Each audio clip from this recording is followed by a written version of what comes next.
इस टाइम पे केरला स्टोरी जब आपने रिलीज करी उसके बाद आपको डेथ थ्रेट्स भी आए?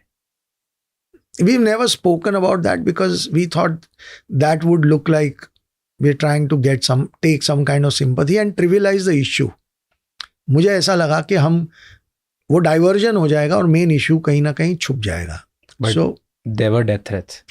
I wouldn't like to talk about that because वो चैप्टर ऐसा है जिसको मैंने कभी डिस्कस ही नहीं किया और ना करना चाहता हूँ, बिकॉज मुझे लगता है कि let us focus on the issue and let us try and see कि ऐसा किसी के साथ ना हो. देखिए, लव मैरिज से हमें कोई इशू नहीं होना चाहिए. अगर कोई भी लड़की किसी भी रिलीजन में शादी करना चाहती है उसका हक है, बट एंड रिजल्ट ये नहीं होना चाहिए. अगर एंड रिजल्ट ये है तो ये बहुत चिंता का विषय है और ये रुकना चाहिए. The question why I was asking about a death threat वो इसलिए था कि एक ऐसी मूवी करी और उसमें इतनी कंट्रोवर्सी हुई, multiple political ideology, multiple state के चीफ मिनिस्टर्स, मल्टीपल इन्फ्लुएंसर्स, और इतना हद तक कि थ्रेट्स तक आने लग गए. Right, it's a threat to family, everybody. इतना सब होने के बाद भी then you did another movie which is again hurting a certain level of sentiment. डर नहीं लगता? Actually, to be very honest, as a person मुझे डराना थोड़ा मुश्किल है. क्यों? इसलिए क्योंकि मैं बहुत फर्मली बिलीव करता हूँ कि हमारा देश एक फ्री और इंडिपेंडेंट कंट्री है और इसमें सच बोलने के लिए आपको डरने की ज़रूरत नहीं है. It can upset some people 100%, लेकिन उसमें डरने वाली कोई बात नहीं है. हमारी पुलिस, हम जहाँ रहते हैं, Mumbai police is one of the best in the world and उनके रहते हुए आपको कोई खतरा ऐसा मुझे फील नहीं हुआ. दूसरी बात यह है कि जब कोई इश्यू मेरे दिल को बहुत ज़्यादा टच करता है तो फिर मैं थोड़ा सा वो बैलेंसिंग एक्ट में से बाहर आ जाता हूँ. And then I want to make it because I feel के this is very important and this story has to be told. That's always been my approach. See, क्या है कि लोगों को समझ में नहीं आता. लोगों को लगता है ये 2 फिल्में मैंने इसलिए बनाई क्योंकि इलेक्शन नज़दीक हैं, व्हाटएवर.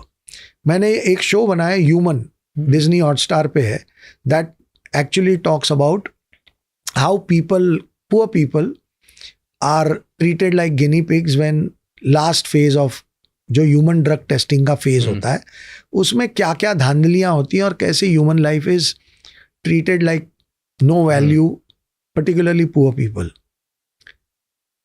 तो मैंने वो भी एक शो बनाया और वो भी बहुत पॉपुलर हुआ. वो डिज्नी हॉटस्टार पे बहुत चला. It was one of the highest rated show on IMDb and blah blah blah. बहुत कुछ हुआ उस शो के साथ, बहुत अवार्ड्स भी मिले. तो तब किसी ने मुझे ये नहीं कहा कि तुम ये क्यों कर रहे हो. वो तो एंटी गवर्नमेंट शो था, एंटी एस्टैब्लिशमेंट था. तब किसी ने नहीं कहा कि अरे शाबाश, या उसके बारे में कोई बात ही नहीं हुई. बात तो इन 2 फिल्मों की होती है.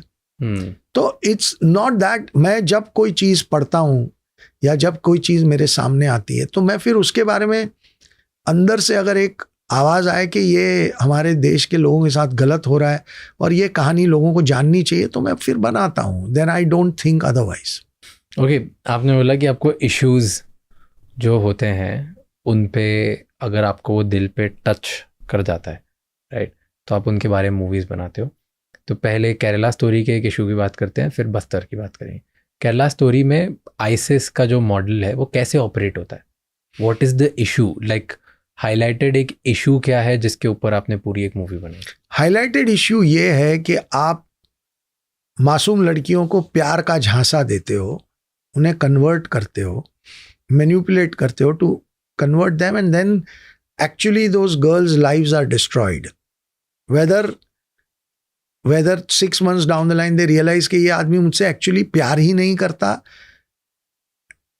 या बच्चे पैदा करने के लिए मुझे एक मशीन की तरह यूज किया जाएगा and then I will be thrown, और I will actually be taken to a country where I have to fight a war and die and I will be used as a sex slave to whatever. This kind of human treatment cannot be acceptable. Cannot be and should not be. और जब मुझे ये पता चला कि इस तरीके का आउटकम होता है, तो देन आई फेल्ट कंपेल्ड कि ये तो फिल्म मुझे बनानी है, ये कहानी लोगों को जाननी चाहिए, देखनी चाहिए. And there was a very clear understanding कि हम इसके अंदर कोई बैलेंसिंग एक्ट नहीं करेंगे.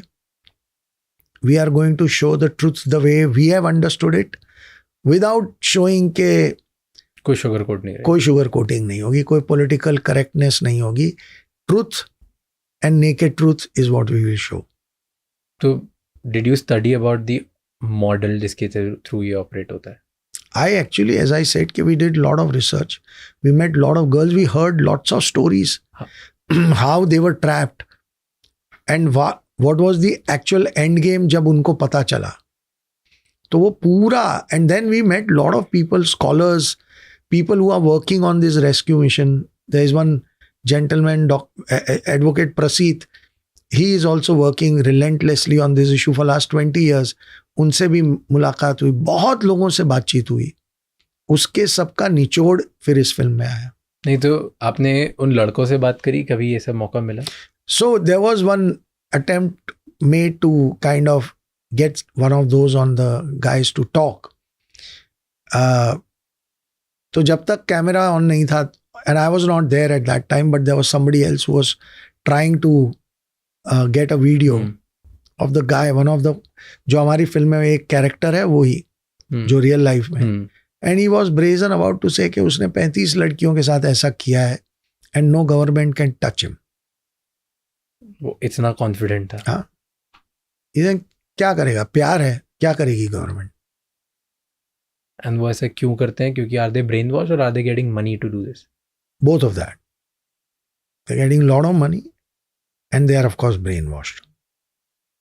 And how do the fundings for these things come? Do you have any idea?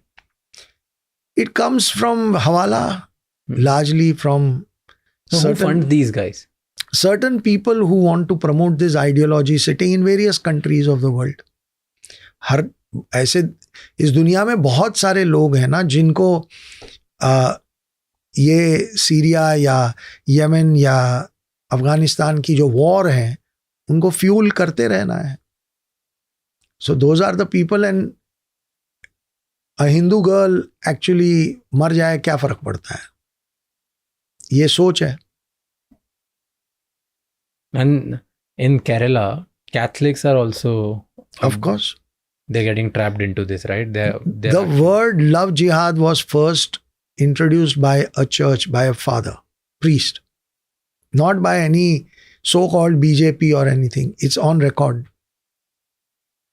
क्योंकि चर्च में फादर ने देखा था कि बहुत सारी कैथलिक लड़कियों के साथ ये हो रहा है. बिल्कुल. राइट. एंड केरला में एक्चुअली दिस वाज थोड़े दिन पहले एक पॉलिटिकल एडवाइज़र थे, उन्होंने ऑफ कैमरा मुझे बताया था, because he is from Kerala, and he said same thing कि चर्च में एक्चुअली परेशान हैं फादर्स दैट कि इतनी सारी कैथलिक लड़कियों के साथ ये हो रहा है कि इट्स रिडिकुलस. Yes, terrifying. अगर ऐसे और भी बहुत इंसाइटफुल शॉर्ट्स और क्लिप्स देखनी है तो इस चैनल को सब्सक्राइब कर लो.